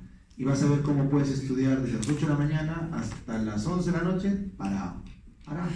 Porque todo depende de la motivación. Y quizá ahora ya lo tienen, que probablemente lo tengan algunos, no todos, porque en la universidad siempre hay como un ambiente, ¿no?, de tranquilidad. Es la U, ¿no? Tranquilo, es normal, por el efecto de grupo. Pero cuando ya estás solo, ahí ya te bailas con la tuya, como les digo. Entonces es muy importante que ustedes manejen su afectividad. ¿Por qué? Porque si no vas a estar fatigado. Imagínate la interna de las 8 de la mañana hasta las 8 de la noche, todos los días, incluido domingos, por un año entero. O sea, si no estás con afectividad alta, bueno, entonces ahí va una explicación por qué podemos tener poca energía sin haber hecho ejercicio. Afectividad. ¿Ya? Sentimientos de inutilidad, eso ya es psicótico. Les dije, ¿no? Cuando ya tú sientes de que, oye, no sirvo, creo que estoy de más en este mundo, eso es irracional. Eso es irracional. Y luego vienen los pensamientos de muerte. Hoy si me mato, no. Ahí ya estás psicótico. Eso se llama depresión psicótica. Ahí hay que tratar con urgencia. ¿Ya? Ahí tienen que mandar a un psiquiatra. Mientras no haya el criterio 7 y 9, lo puede tratar un médico general. Pero cuando hay 7 y 9, tiene que mandar al psiquiatra. ¿Ya? El peor riesgo de la depresión es el suicidio. Y no le olviden que el suicidio es la causa más frecuente de muerte violenta después de los accidentes. ¿Ya? Es la causa más frecuente de muerte violenta después de los accidentes. ¿Ya? Bueno, entonces ahí está. Y el 8, que es disminución de capacidad para pensar y concentrarse, creo que es algo que les va a interesar. Alguien que no está afectivamente bien no puede aprender bien. Es así de fácil. Cuando tú afectivamente estás bien, tu acetilcolina, que es para aprender, va bien. Entonces aprendes más. Así que estar triste es mal negocio, porque te falta energía y no puedes aprender. Entonces siempre busquen tratar de mejorar su afectividad. ¿Cómo se mejoraba la serotonina? ¿Hay alguna droga para eso? Porque no vas a tomar antidepresivos, ¿no? El efecto es paradójico. Cuidado que se les ocurre. Si no estás deprimido, no puedes tomar antidepresivos, porque el efecto es paradójico. Te da disforia, se altera tu afectividad. El antidepresivo solo se da para el deprimido. ¿Ya? Recuerden. Entonces, ¿qué podemos hacer los que no estamos deprimidos, pero queremos mantener la afectividad? Psicoterapia. ¿Qué es eso, Doc? Hablar con tu pata. Eso es psicoterapia, ¿correcto? Salir con tus amigos, o con tu pareja, o lo que sea. De los grandes psicoterapeutas, ¿no es cierto?, históricos de la humanidad, el barman. Ahí está. Todos le cuentan al barman sus problemas y el barman los escucha, van tomando y se arregló. Los curitas, cuando se confiesan, ¿no?, los que son católicos, también es un psicoterapeuta. Así que siempre ha habido. Lo que pasa es que hay que conocer, es eso lo que se usa. ¿Ya? Muy bien. Entonces, esa es la parte clínica para que aprendan. Entonces, miren, un paciente cuando está deprimiéndose, miren, va cayendo su afectividad, aparecen síntomas, boom, empieza a escuchar ritmo romántica, bachata, ya está la Entonces, cuando ya está ahí, o hay dos cosas, o solito recupera o se suicida. Lo más bueno es que recupere. Pero eso demora 6 a 8 meses. Así que por 6 a 8 meses no va a trabajar, le van a jalar en la universidad, puede que tenga problemas sociales porque está mal. No, lo peor es que se suicide, pero es raro. Entonces lo que hay que hacer cuando está acá es levantarle el ánimo. Entonces acá es donde empezamos a tratar, porque ya cumple los criterios diagnósticos, y empezamos a tratar por lo menos 6 semanas hasta encontrar la dosis. Pregunta examen, ¿eh? A las 2 semanas recién hace efecto el antidepresivo. A las 2 semanas. Así que para tú alcanzar la dosis que le haga efecto, tienes hasta 6 semanas. O sea, tienes para subir la dosis 2 veces. Te doy una dosis, espero 2 semanas. No mejoras. Te subo la dosis, espero 2 semanas. No mejoras. Te subo a tope la dosis. Ya deberías mejorar, ¿no es cierto? O si no, cambia el fármaco. Entonces, tienes 6 semanas para que el paciente agarre la dosis que le hace efecto. Y tienes que mantenerlo por 6 meses. Porque, ¿qué tienes acá? El dibujo, recaídas. Hay bastante probabilidad de recaída si es que no se mantiene por 6 meses el tratamiento. ¿Y de ahí qué hago, no? De ahí tienes que evitar la recurrencia. Y para eso es necesario que hayas iniciado la psicoterapia. Porque no lo vas a tener a punta de pastillas toda su vida. Tienes que hacerle psicoterapia. ¿Ya? Recuerda. Solo se trata el segundo episodio depresivo. El primero no se trata. Porque ¿cuánta gente cree que nos puede dar un episodio depresivo a lo largo de nuestra vida? ¿Qué porcentaje? 55%. O sea, más de la mitad de nosotros, alguna vez en nuestra vida, nos va a dar un episodio depresivo. Lo usual es que sea en la edad media, a los 40 años más o menos. Porque en esa edad se pone bravo la vida, pues, ¿no? Ya estás mayor, si tienes hijos, tus hijos se van de tu casa, tus padres probablemente fallezcan para ese entonces, a esa edad te botan de la chamba probablemente porque un millennial viene, ¿no?, más cabo, sale del trabajo, es más difícil conseguir trabajo, a esa edad te diagnostican enfermedades ya más raras, por eso ese lapso entre 40 y 50 años es el más riesgoso de depresión. Por eso en sus padres siempre busquen criterios de depresión en ese rango. Siempre, esténse atentos, porque a la gente no le gusta ir al psiquiatra y hay que estar atentos, ¿ya? Es más frecuente de lo que creen. ¿Cuánto creen que es la cantidad de gente que va a tener 2 o más episodios en su vida? O sea, está enfermo y hay que tratarlo. 15%. 15%. Es más alto que asma. Bueno, casi tan alto como asma.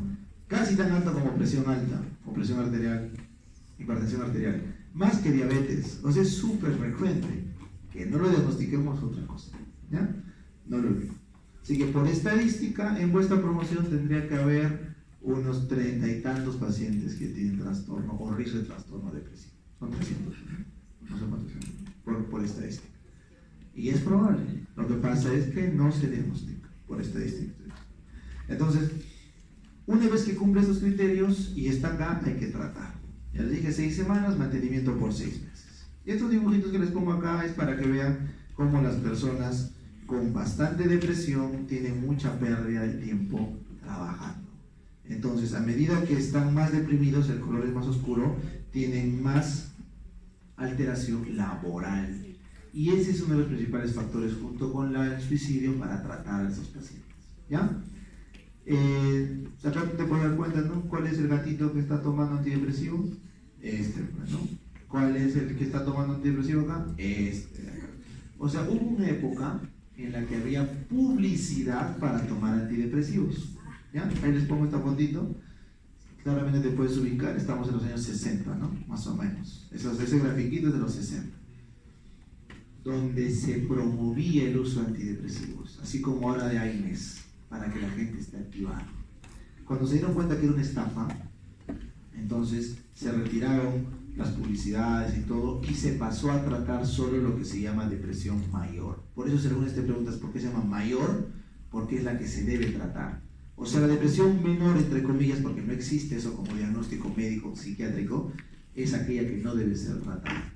Así que muy probablemente nosotros en algún momento hayamos hecho alguno de estos síntomas y no estamos deprimidos, simplemente estamos con tristeza. O le llaman depresión menor o depresión sin criterios. ¿Hay que dar antidepresivo a esos pacientes? No, solamente hay que darle psicoterapia. Exacto. Así que si tu parte está triste, pero solamente ves que no puede dormir, no tiene nada del resto, lo mandas al psicólogo para que le haga psicoterapia. O lo llevas al barco, ¿no? O sea, claro, no ayudes. Pero si ves que cumple estos criterios, lo tratas.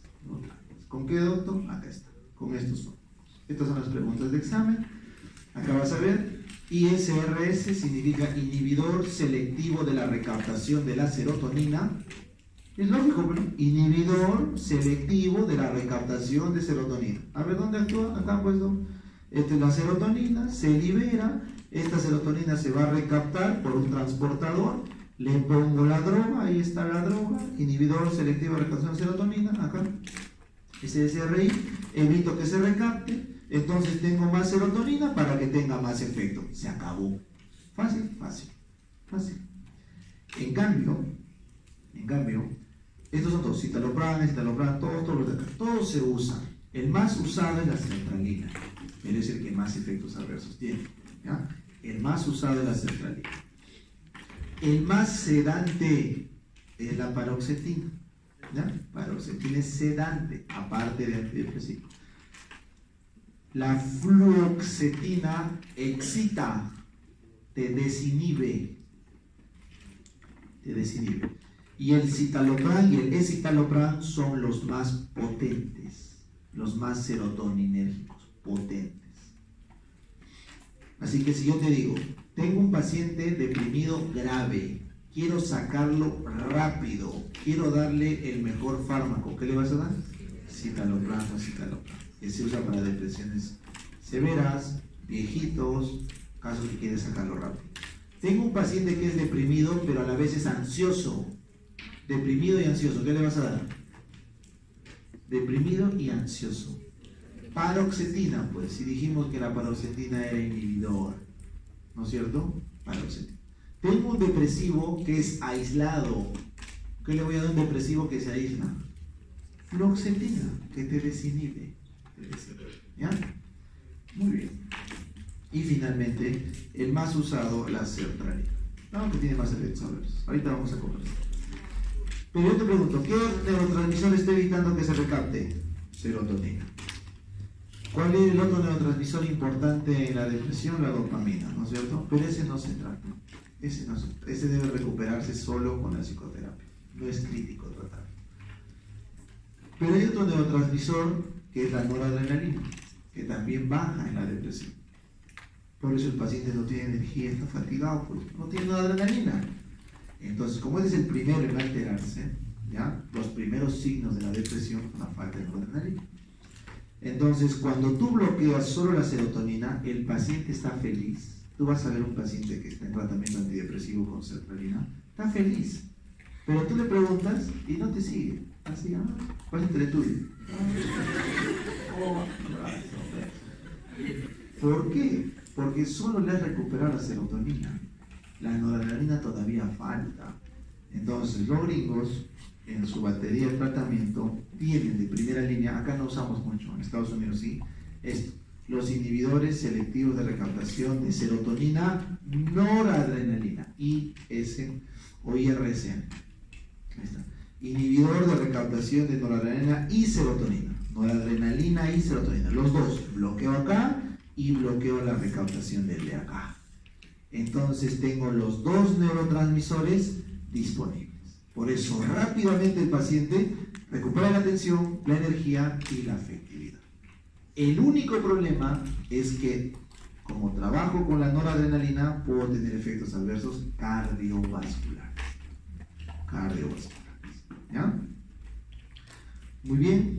El inhibidor de la recaptación de la noradrenalina dopamina, el bupropión, ese se utiliza para los que son adictos al tabaco.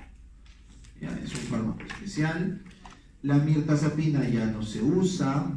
Y si te preguntan los antidepresivos tricíclicos, estos que ves acá, amitriptilina, clomiframina, doxepina, nortriptilina, son de segunda línea. Acá está, TCA, antidepresivo tricíclico, son de segunda línea. ¿Por qué? Porque son inespecíficos, no son selectivos.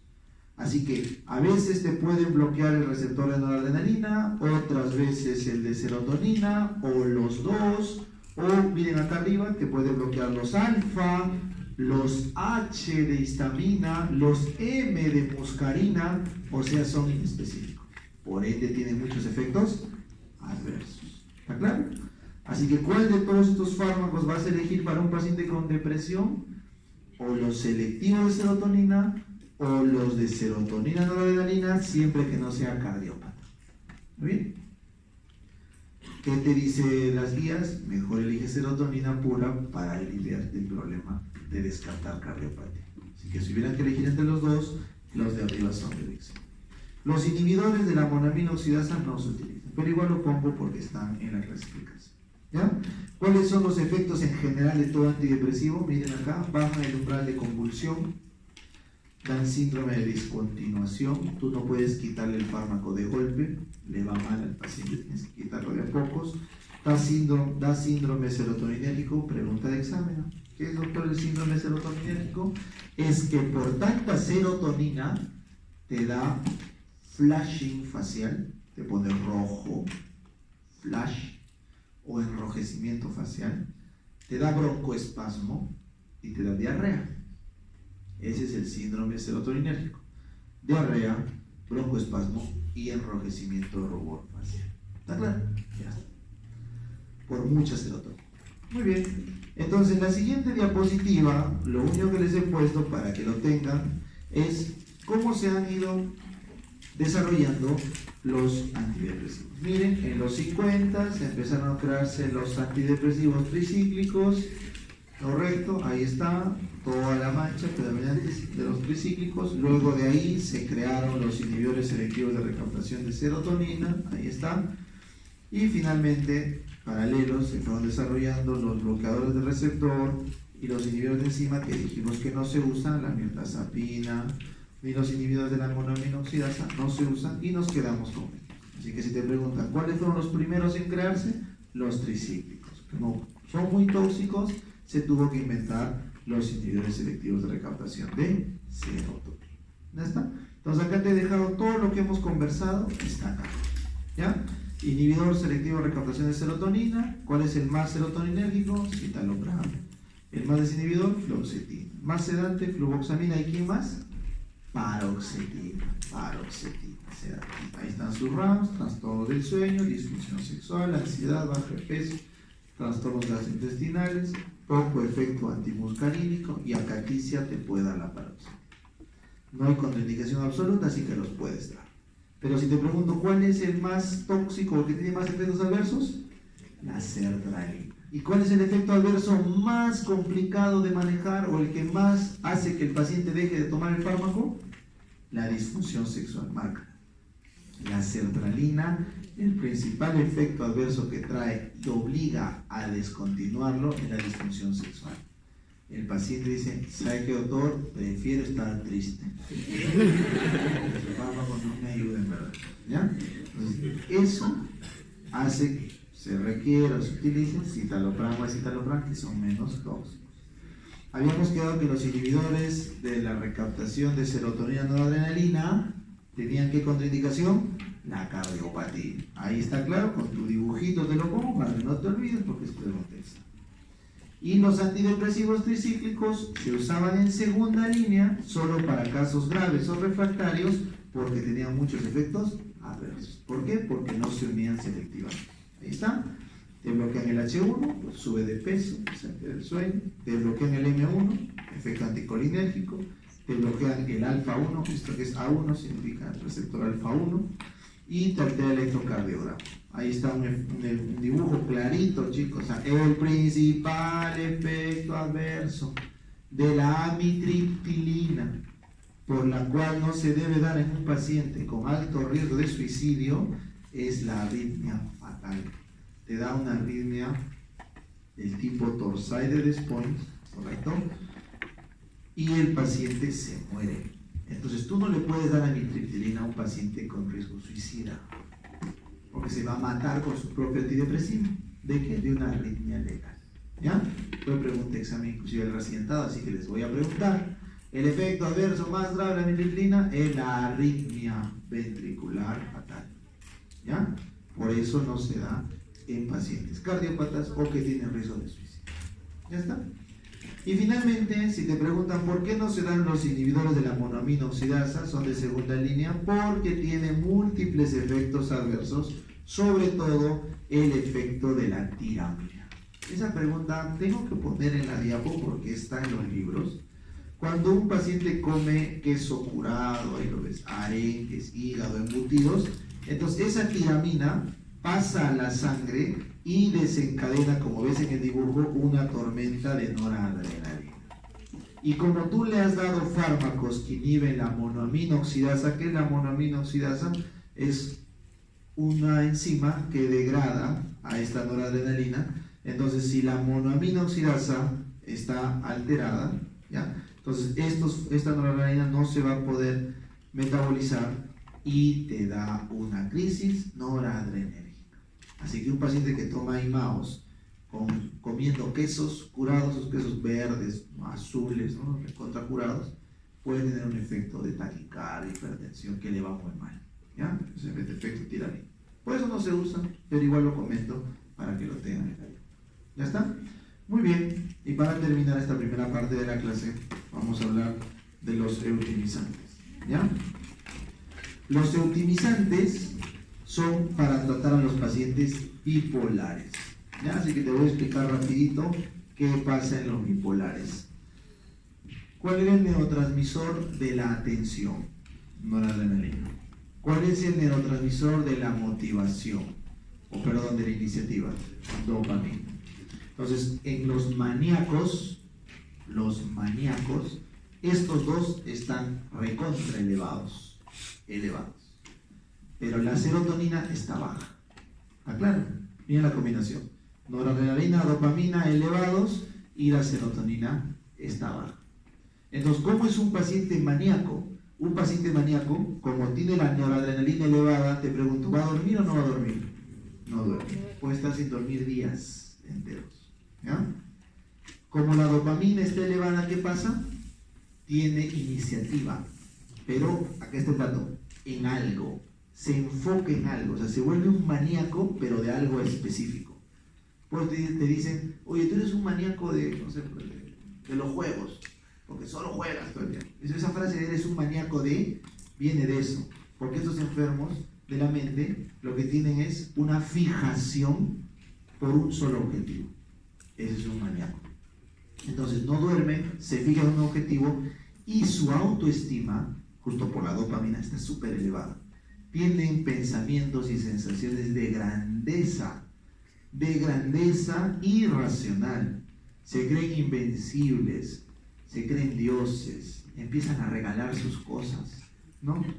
Si el maníaco, en un episodio maníaco, puede regalar su casa, su carro, lo vende a 10 soles, se cree poderoso, grandioso. Y luego, cuando pase el episodio, lo más probable es que le siga una depresión fuerte. Entonces, después de la manía, viene la depresión. Y ahí es donde se suicida. Por eso los bipolares son maníaco-depresivos. Maníaco-depresivos. Y hay que tratar esa enfermedad, ¿no es cierto? Entonces, si tú me dices, que un paciente se mata porque era preferible suicidarse antes de que tus enemigos políticos vean en ti, te vean preso y caído, entonces tú puedes saber si está viendo algo de psiquiatría, ese es un pensamiento de grandilocuencia, ¿no? O sea, prefiero ser mártir, héroe, ¿no es cierto?, de algún reino que debo tener, ¿no es cierto?, está en la cabeza del paciente. Y elige psicóticamente, porque matarse no es algo racional, es quitarse la vida. Probablemente, de repente, de fondo tiene un trastorno bipolar. Probablemente, ¿no es cierto? Maníaco o hipomaníaco, de repente, no lo sé. Pero eso, les pongo ejemplos, porque se ve en los grandes líderes, en los grandes dirigentes, rasgos hipomaníacos. Porque para poder dirigir con esa energía, tienes que tener más energía que el común de gente. Y probablemente ahí calzan pacientes con hipomanía. No manía, hipomanía. ¿Qué es hipomanía? Cuando toda esta clínica es un poquito más suave, tanto así que no te interfiere en tu vida diaria. Y puedes tranquilamente hacer una vida diaria, socialmente aparentemente normal, pero en verdad no duermes, tienes problemas de grandilocuencia, etc. Bueno, y luego viene la depresión con suicidio. Por eso si te pregunto, ¿quién se mata más? ¿Un depresivo, un unipolar o un bipolar? El bipolar, porque tiene más problema de hacer depresión psicótica cuando está de bajada. Entonces, ¿cuál es el tratamiento para estos pacientes? Litio. ¿Ya? Pregunta de eso. El litio inhibe, como ves acá, la liberación de dopamina. Y en la diapo anterior, el litio, como ves acá, inhibe la norepinefrina. ¿Ya? Ahí lo hemos pasado. Entonces, el litio inhibe la dopamina y la noradrenalina en su exocitosis, de tal forma que evito que el maníaco haga un episodio maníaco. Por eso se llama eutimizante, porque lo mantengo estable. Es como que estoy controlando a la bestia, pues, está ahí, con litio, aguantando. Le saco el litio y sale todo, la liberación dopaminérgica y noradrenérgica. Entonces, no estoy tratando más que controlar. Si tú le dieras a un paciente maníaco antidepresivos solo, entonces le das o le aumentas el riesgo de que haga un episodio maníaco. Por eso cuando yo te pregunte ¿cuál es el tratamiento de elección? El litio, porque es eutimizante. Y le puedes añadir antidepresivos cuando tiene intentos de suicidio, pero siempre con litio, para que no desencadene un episodio maníaco. Y es en el episodio maníaco donde se matan, pero ya también por grandilocuencia. Por ejemplo, se tiran de un edificio, eso no puede volar, ¿correcto? O hacen conductas de riesgo innecesarias y se puede matar, ¿ya? Estos pacientes tienen que ser hospitalizados, ¿no? Es súper difícil de tratar el bipolar porque tiene mucho componente genético, pero ya está explicado el litio, ¿ya? Entonces, ¿qué nos corresponde saber en farmacología? ¿Dónde actúa el litio? Ya te lo expliqué. Y nos corresponde saber su farmacocinética. Acá está, miren. Nosotros tenemos litio en el cuerpo, esto es lo fisiológico. Cuando consume litio un paciente, se le da por vía oral, no es por otra vía. Miren, no se une a proteínas porque es un metal, ¿ya? Sus niveles se alcanzan al 5.º día, no se metaboliza, así que se orina tal cual, Por eso, ¿cuál es el órgano que más daño hace el litio? El riñón. Pregunta también de examen. Acá está. El órgano más afectado, renal, 20%, baja la tasa de filtración glomerular, da fibrosis intersticial, atrofia tubular, 1% hace falla renal aguda y diabetes insípida nefrogénica. Marquen, por favor, la complicación renal. Sin embargo, a ver, yo te pregunto, el litio, ¿a qué metal se parece? ¿A qué ion, perdón? Sodio, porque es de un más, sodio. Entonces, altera las bombas de sodio. Por eso marca, el paciente tiene poliuria, polidipsia. Altera la regulación de líquidos, poliuria, polidipsia. Y aumenta acá, aumento de peso. Corrige, por favor, peso, edemas. ¿Ya? Por eso cuando un paciente aumenta su dosis de litio, sube de peso. Tú te vas a dar cuenta, empieza a engordar. ¿Por qué no? Porque el litio retiene líquidos. No, esas son las reuniones que tienen que tener, muchas reuniones tenían, no, el aumento de litio. ¿No? Y finalmente, preguntas de examen, el litio da leucocitosis, marca porfa, leucocitosis. El litio da, marca acá, hiperparatiroidismo, acá está, porque altera el canal de calcio de la paratiroides, ahí abajo está. Y el litio te puede dar síndrome de Epstein, ¿ya? Como te la toqué, implantación baja de la válvula tricuspide. Epstein, acá está, ¿ya? Esas son preguntas de los efectos a largo plazo del litio. En corto plazo, vengan acá por favor, marca acá arriba, los niveles de litio tóxicos. Te voy a preguntar más de 1.5 miliequivalentes, ahí está escrito. Eso es toxicidad de litio. Más de 1.5 de litio, los efectos son agudos, no te confundas. Esto que está en rojo son los efectos a largo plazo. Lo que te estoy marcando acá en tóxico es lo que está acá en rosado, la parte de abajo, los efectos en agudo.